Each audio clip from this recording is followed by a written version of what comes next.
take a few moments to talk about supporting development and development plans.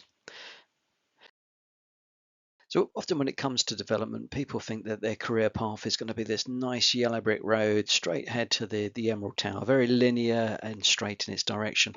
The reality is it's often more like a London Underground where we learn a bit by going upwards, then we might go to the side, then we might plateau for a bit, then we're up again, and then we're to a different side, maybe going a different line to where we first thought. So as we pick up more experiences, gain more skills, often our career path throughout our lives is nowhere near as linear as maybe we expect it to be.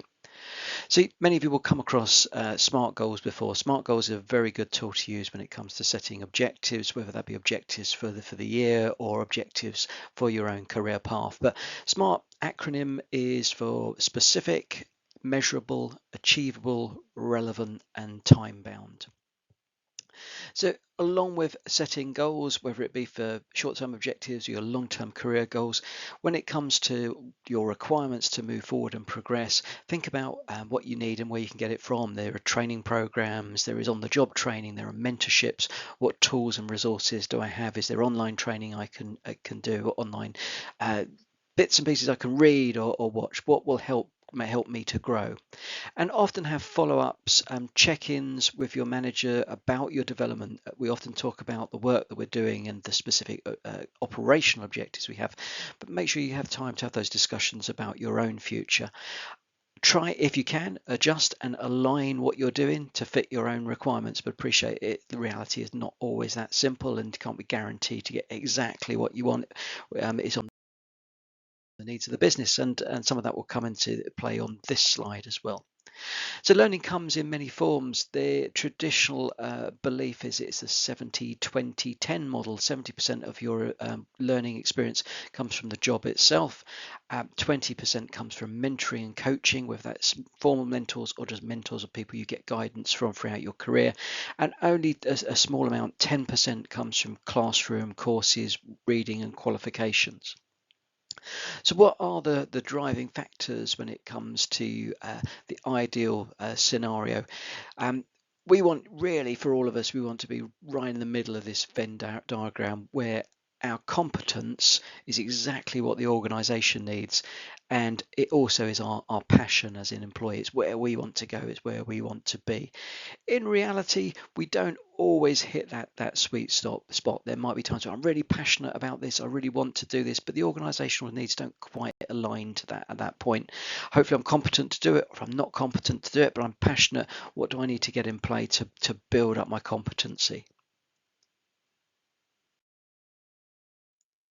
So with development, as an individual, think of what the ultimate aim and purpose is. Where do I want to get to? What's my ultimate desire, my ultimate goal, whether that be a certain status career-wise or a particular role? What skills do I need to require to get to that position? So what activities do I need to do now that will help me get there? So you can block this into 4 categories. Look at my career goals. What are my frustrations? What are the attributes I have? What are my needs?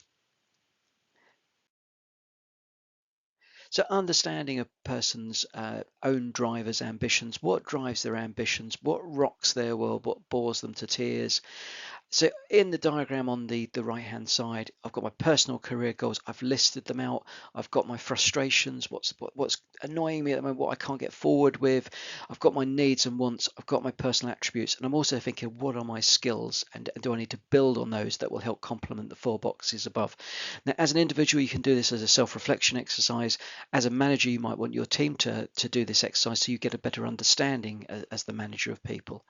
If you're a manager or you're dealing with a stakeholder that is someone who's you're mentoring and you're trying to understand them, also think about how you might help them and how you might hinder them.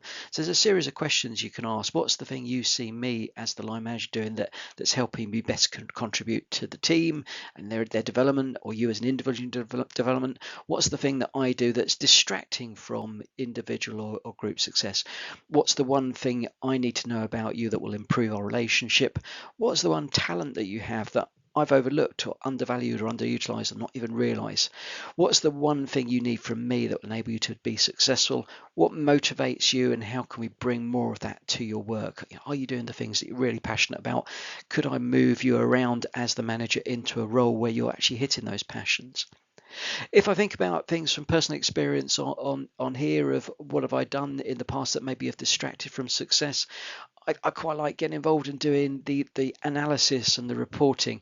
And I was actually stopping some of my team members from building skills because I was always taking over and doing it. I didn't realize that was the case until I asked the question, what's distracting me from your success? They say, well, sometimes when you take over and do that, it's great, but I'd like to learn it and do it myself. What's the one thing that I've undervalued or overlooked on you? Did you know I could do interviews? And I had no idea that one of my team had previous experience of doing numerous interviews. I thought they were still developing on that front because I hadn't seen their previous experience, hadn't even stopped to ask if they even had that previous experience.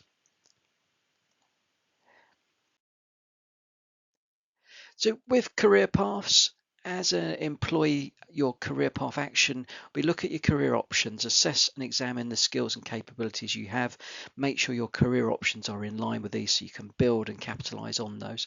What's your end goal? Possibilities are unlimited as long as your situation and comfort level can sustain it.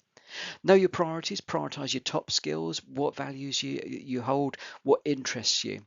Look at gap analysis, compare your priorities and how they align with the market. Do your skills match your ambitions? Consider the future skills that you may require to get there. Now, one thing you may see is that in the same discipline, you might be of a certain level, you want to get to the next level up. Have a look at the job description for the next level up and see what bits you're missing at the moment. Try and look at ways that you can gain that experience to plug those gaps before you even get there. Look at outside factors. What else could affect your career? Maybe that there's outside influences coming in the work that's available might be slightly different than you're expecting. Look at the SMART goals, as mentioned earlier. Look at the specific, measurable, attainable, relevant, and timely objectives that you can set. Create realistic expectations and regularly review and take stock. With SMART goals, it's good to have measures, and there's two types of measures. In a simplistic way of looking at two types of measures, there's your lead action, lead measures, and your lag measures. Your lag measures is that end of year target. I will achieve X amount profit by the end of the year. The lead measures are what do I need to do to hit that profit mark that I'm aiming for. Think about how the world is changing as well. We're in a world where artificial intelligence is coming more and more to the fore. Things are moving at pace. Political dynamics are moving faster than they probably have.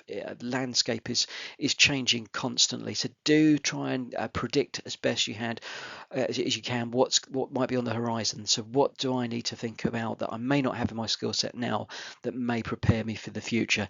Is that digital acumen? Is that getting more involved in leading teams at a supervisory level to move up to the next stage?